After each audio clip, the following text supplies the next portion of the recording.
We chase time, we waste it, we live by it. But one brand has turned time into a symbol of power: Rolex. Today, we're not just talking about watches. We're talking about underwater record-breaking, Everest survival, and billion-dollar waiting lists. Rolex is more than just luxury, it's mystery wrapped in stainless steel. So, why does a company that rarely advertises rule the global wrist game? What secrets lie beneath its ticking surface? Welcome to Enigmica, where the sky holds secrets and silence speaks loudest. Today, we'll explore the most elite time machine in modern history, the Rolex. It all began in 1905. A 24-year-old named Hans Wilsdorf founded a company in London to distribute watches. But not just any watches. He dreamed of precise, reliable wristwatches during a time when pocket watches were the norm. Now here's the twist. The name Rolex didn't exist yet. He said it came to him while riding a horse-drawn bus in London. Just like that, one of the most iconic brand names was born. Strange, right? No focus group, no marketing strategy, just a whisper in the wind. Why Rolex? Wilsdorf wanted something short, easy to pronounce in any language, and elegant on the dial. And here's the cool part. He picked 5 letters so it would fit neatly on any watch face. But what about the crown logo? That came later. The 5 points of the crown? They may represent the 5 fingers, symbolizing mastery of time. Or maybe 5 continents. Rolex has never confirmed. This brand has built its entire vibe on mystery. The name means nothing, but somehow it feels royal. Think about it. How many brands became legends without even trying to sound important? 1910, Rolex becomes the world's first wristwatch to receive the Swiss chronometric precision certificate. It's like winning the Nobel Prize for punctuality. 4 years later, a Rolex receives a Class A precision certificate from the Kew Observatory in England. Until then, only marine chronometers used on ships had received this. Rolex was breaking records and no one had noticed yet. The world was busy with world wars and revolutions. But in the quiet corners of watchmaking, a storm was brewing, and Rolex was leading the charge. From no one to being certified by the observatory, how did they achieve it? In 1926, Rolex unveils the Oyster case, the first waterproof wristwatch case. But no one believed it. So what did they do? Classic Rolex move. They gave one to a swimmer named Mercedes Gleitze. She tried to swim the English Channel with it. She didn't make it that far, but the watch survived for more than 10 hours in freezing water. Rolex took out a full-page ad in the Daily Mail. The amazing watch that challenges the sea. Marketing genius, right? Turn a failed swim into a success story.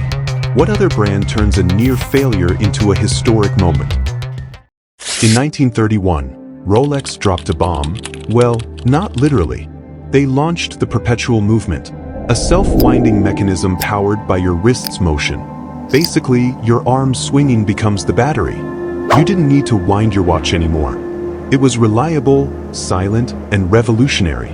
This tiny rotor changed everything. While others were focusing on decoration, Rolex was building a future of function-first design. And again, barely any noise. No big launch. No red carpets. Just quiet innovation.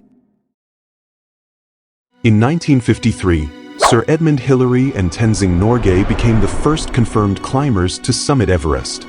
What did they have on their wrists? Technically, it was a Rolex Oyster Perpetual prototype, the foundation of the Explorer line. Rolex didn't brag, didn't publicly sponsor, didn't advertise. They just made sure the watch could survive. And it did. Most brands shout about their achievements. Rolex lets you whisper it in a smoky bar and feel like a legend. It's not just about the watch, it's about creating stories in steel. Now we can dive. In 1960, a Rolex watch strapped to the Bathurst Gave Trieste went 10,916 meters into the Mariana Trench, the deepest known point in Earth's oceans. The pressure down there can crush submarines, but the Rolex Deep Sea Special came back unharmed.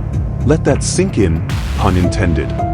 A watch with no purpose other than proving it could survive the impossible. That's Rolex, obsessed with extremes. Heights, depths, durability. And still, no flashy ads. No launch party. Just facts. The time of enter in the Hollywood. The Rolex Daytona wasn't a hit when it launched. But Paul Newman wore it, and suddenly collectors went nuts. In 2017, his personal Daytona sold for $17.8 million. But why? Not the features, not the specs, but the myth, the story, the vibe. This is where Rolex evolved from timekeeping into culture shaping. Now everyone wanted one, but Rolex didn't increase production. They held back. They made it rare. And that, folks, is how you engineer desire. Here's where it gets interesting. Rolex controls supply. They make about 1 million watches a year, but demand? Way more. They don't tell you how many are made per model. No online buying. No waiting list tracker. It's not just exclusivity, it's calculated invisibility. When something becomes hard to get, people want it more. It's a psychological hack, and Rolex mastered it before social media even existed. So here's your next poll. Do you think Rolex intentionally creates artificial scarcity? Here's something most people don't know. Rolex isn't owned by a billionaire or a board. It's owned by the Hans Wilsdorf Foundation, a private Swiss charitable trust. Wilsdorf created it in 1945 after his wife passed away. Since then, Rolex has had 0 shareholders. That means they don't need to chase profits like crazy. So while the world argues over margins and quarterly numbers, Rolex is sitting quietly in Geneva, doing its own thing. Controlled growth, 0 leaks, pure brand discipline. Now, how many billion-dollar brands do you know that run like a monk in the Himalayas? Let's talk conspiracy, or maybe not. Beneath Rolex headquarters in Geneva, there's said to be a vast underground system of vaults, labs, and tunnels. They're used to move parts between manufacturing sites and store millions in inventory far away from prying eyes. No press tours, no YouTuber reviews, no TikTok sneak peeks. This secrecy fuels Rolex's legend. It's not just the watch, it's the fortress that builds it. People have tried to get footage inside, but Rolex doesn't allow casual documentation. That mystery? That's priceless. Let's face it, Rolex barely posts on social media. You won't see viral challenges or dance videos with DJs wearing submariners. That's intentional. Rolex doesn't chase trends. It lets others talk about it while it stays silent. Mysterious. Timeless. Meanwhile, celebrities, collectors, rappers, and race car drivers all continue to wear it without paid endorsements. That's influence without effort. They've turned the absence of noise into power. Would you follow a brand that doesn't try to follow you? Even though Rolex doesn't shout about it, their watches are high-tech beasts. Take the Parachrom hairspring. It's anti-magnetic, temperature-resistant, and 10x more shock-resistant than regular springs. Then there's Cerachrom bezels, Oyster steel, and the Siloxy hairspring in some models, materials developed quietly in-house. Rolex isn't just watches. It's on movie sets, it's in rap lyrics, it's at Wimbledon, the Oscars, deep-sea missions, and even James Bond before Omega took over. But they rarely pay for placement. Their brand just shows up, because they've turned themselves into a symbol, not of wealth, but of timing, precision. Success earned slowly. A Rolex isn't bought, it's claimed. That's the story the brand whispers to you. The downside of being iconic? Rolex is also the world's most counterfeited luxury brand. Fake Daytonas, submariners, even fake paperwork floods markets worldwide. And Rolex? They stay silent. No public battles. No loud lawsuits. Instead, they focus on micro details. Tiny etchings, laser crowns, proprietary inks. To them, authenticity isn't just a certificate. It's a mindset. Ironically, the fakes only make the real ones more desirable. It's like a myth, you don't know what's real, and that's the point. You walk into a Rolex boutique. You see watches, but you can't buy them. Well, sir, the Submariner is waitlisted. Might take 2 years. Rolex doesn't sell watches. They sell patience, status, longing. It's a masterclass in brand psychology. And guess what? That weight only adds to the myth.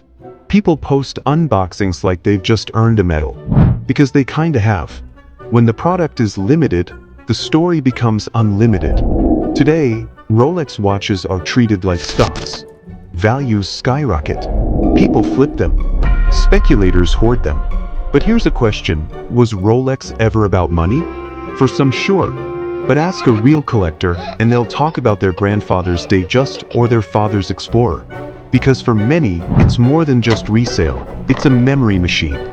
That's the emotional power Rolex nailed without ever saying it out loud. In 2023, Rolex bought a certified pre-owned reseller, meaning they're entering the second-hand market. Is it a bold move? Maybe, but also very Rolex. They waited until the market matured. Then they stepped in. Controlled, classy, calculated. So what's next? Smartwatches? NFT serials? AI wrist AI? Maybe, but knowing Rolex, they'll only do it when it's perfect. Not before, not after. You can't rush legends. So, what did we really learn today? That Rolex isn't just about time, it's about timing. About building something slowly, silently, and letting the world talk. A brand that became a myth by doing what others wouldn't. Speaking less, delivering more. And maybe that's the real secret of the crown. Are you like this story? Want more hidden truths behind the objects we think we know? Hit that like button, drop your thoughts below, and subscribe to Enigmica, where myths come wrapped in steel and wrapped in stories.